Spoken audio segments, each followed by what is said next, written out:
I'm addressing the subject of homosexuality and the media. Ellen DeGeneres declaring her orientation before a huge television audience. Ellen's coming out was, in the view of most mainstream observers, perhaps the greatest advance for humankind since the discovery of the wheel.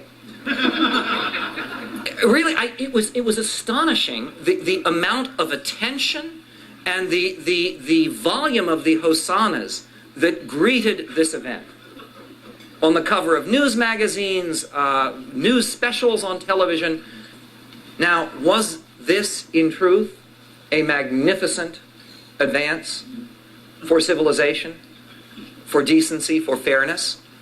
Or was it, as some other Americans believe, a confirmation of the anti-family and anti-marriage agenda that many observers have perceived in the entertainment industry, in motion pictures, in television, and in popular music? The problem in Hollywood is not the gay presence. The problem is gay pressure. And it is pressure from people largely outside the industry. The messages concerning the family, and the messages even concerning homosexuality, are not determined by sexual orientation. They are being determined by social pressure. The article is called "Waging Peace, a Gay Battle Plan to Persuade Straight America." Here's what they advocate very specifically. As already stated, we think the first order of business is desensitization of the American public concerning gays and gay rights.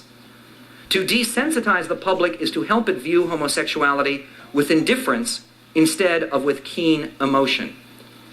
Almost any behavior begins to look normal if you are exposed to enough of it. The main thing, listen to this, is to talk about gayness until the issue becomes thoroughly tiresome. Then they bring us to point 2. Portray gays as victims, not as aggressive challengers.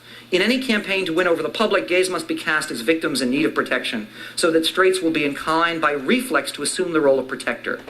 And then they come to the final point. They've talked about desensitization and normalization. Secondly, about portraying gays as victims. And finally, they talk about demonizing opponents. Listen to this.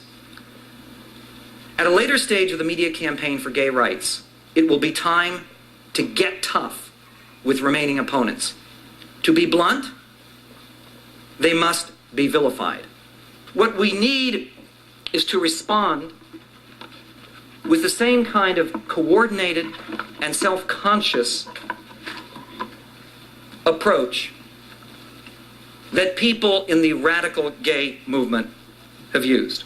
What we must do is to re-normalize